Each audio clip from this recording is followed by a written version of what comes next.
Earlier this week, high school students in Texas held a school walkout protest, chanting, "From the river to the sea, Palestine will be free," which means the destruction and genocide of Israel. This issue is far from isolated. Since the attack by Hamas on Israel and the start of the war, mass protests have broken out across the world and across our country, both in cities and on college and high school campuses, many chanting similar things that are overtly anti-Israel. These are not only pro-Palestine rallies, but are distinctly and adamantly anti-Israel.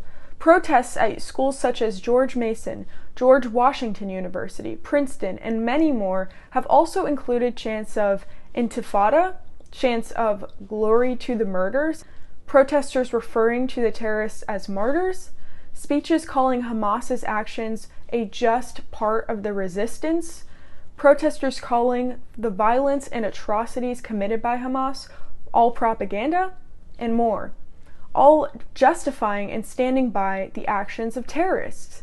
Many released statements immediately after the Hamas attacks, so before Israel's response in Gaza even begun, justifying and supporting Hamas.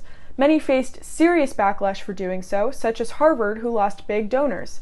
Black Lives Matter even released an absurd graphic directly following the attacks of a terrorist paragliding while holding a Palestinian flag that read, "I stand with Palestine."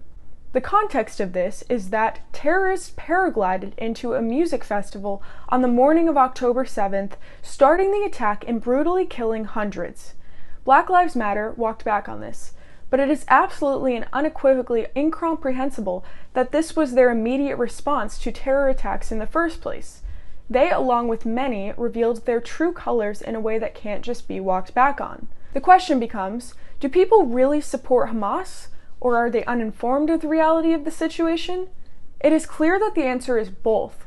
Some clearly do support Hamas boldly.